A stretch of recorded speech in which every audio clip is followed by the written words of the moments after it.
동양사상에 계수라는 개념이 있거든요. 하늘에서 내리는 이슬, 또 생명의 근원처럼 아주 조용하고 깊은 힘을 말하는데요. 근데 만약에 이 신비로운 동양의 개념을 현대 서양 철학이랑 과학의 눈으로 들여다본다면 어떨까요? 전혀 다른 세계처럼 보이는데 이 둘이 어떻게 만나는지 지금부터 한번 제대로 파헤쳐 보겠습니다. 네, 바로 이 질문이 오늘 우리가 떠날 지적 탐험의 출발점입니다. 철학, 과학, 그리고 고대의 지혜가 어떻게 하나의 그림으로 딱 맞아떨어지는지 그 놀라운 연결고리를 저랑 같이 한번 찾아가 보시죠. 오늘 이야기의 중심, 바로 개수입니다. 현암 선생님의 표현을 보면 알 수 있듯이 개수는 그냥 물이 아니에요. 조용히 스며들어서 만물을 적시고 생명을 잉태하는 그런 힘. 그러니까 눈에는 보이지 않지만 모든 것의 근원이 되는 에너지를 상징하는 거죠.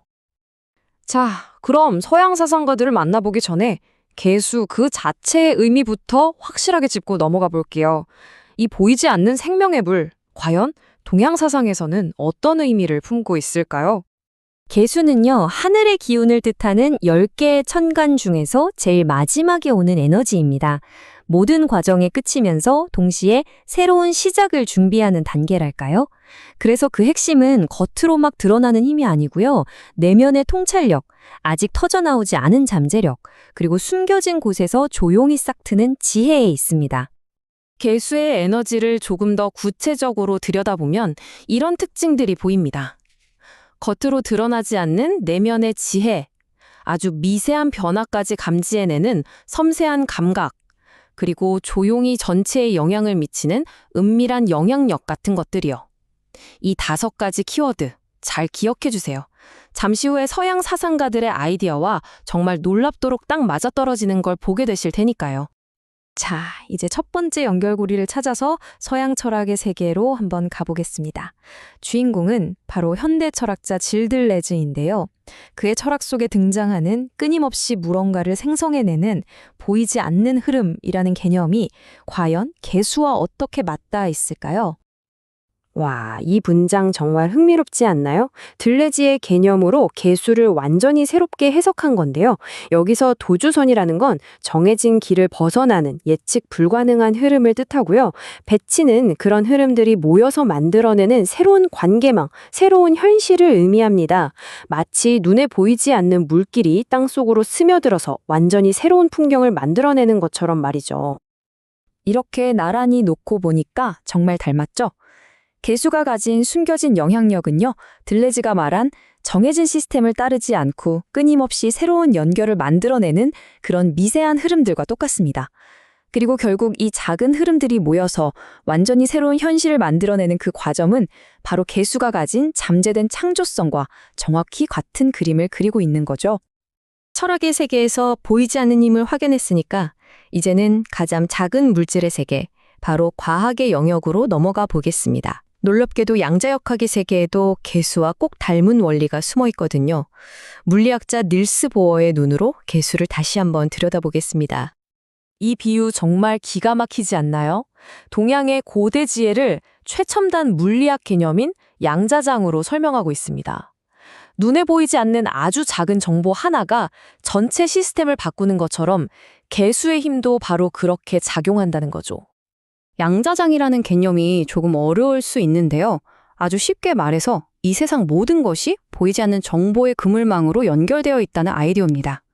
우리 눈에는 모든 게 각각 떨어져 있는 것처럼 보이지만 그 이면에는 모든 것을 잇는 거대한 연결망이 현실을 만들고 있다는 거죠. 다시 한번 비교해 볼까요? 개수가 말하는 보이지 않는 연결은 양자 세계에서 모든 것을 잇는 정보의 흐름과 정확히 일치합니다. 또 복잡한 현상 속에서 핵심을 꿰뚫어보는 개수의 통찰력은 불확실해 보이는 양자 세계 속에 숨겨진 질서를 찾아내는 것과 정말 놀랍도록 비슷하고요. 여기서 잠시만 이 질문을 생각해 볼까요? 어쩌면 이 거대한 우주의 원리가 우리 각자의 삶에도 그대로 적용되는 건 아닐까요? 우리 안에 숨겨진 잠재력 역시 바로 이 보이지 않는 에너지처럼 조용히 우리의 현실을 만들어가고 있는지도 모릅니다. 과학을 통해서 우주적인 차원의 연결을 봤다면 이제 마지막으로 생명 그 자체의 근원으로 시선을 돌려보겠습니다.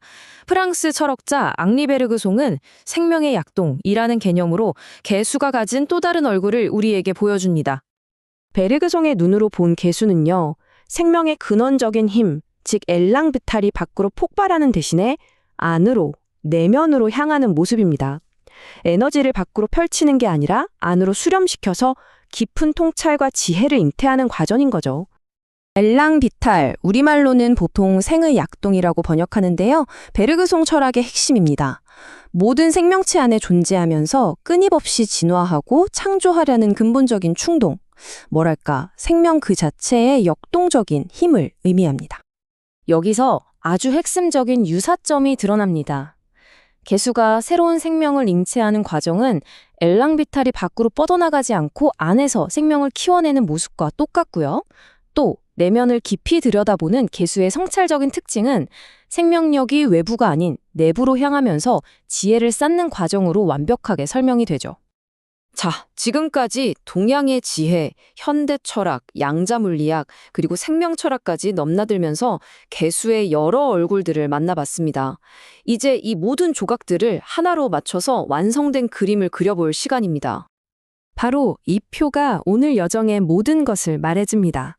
명리학, 들레즈, 닐스 보어, 베르그송. 시작점은 모두 달랐지만 결국에는 보이지 않는 연결 속에서 싹트는 잠재력과 내면을 통해 얻는 깊은 지혜라는 단 하나의 진실을 향하고 있었던 거죠. 결국 개수는 단순히 동양 사상의 한 개념을 넘어서 우리 모두의 이야기라고 할 수 있습니다.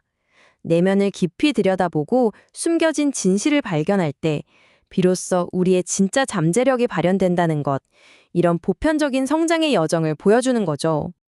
현암 선생님의 이 아름다운 문장으로 오늘 탐험을 마무리할까 합니다. 깊고 고요한 겨울, 모든 것이 멈춘 듯 보이지만 그 속에서 조용히 이슬이 맺히듯 우리 안에도 언제나 새로운 가능성이 준비되고 있다는 사실을 기억하면 좋겠습니다. 여러분의 겨울 이슬은 과연 무엇일까요?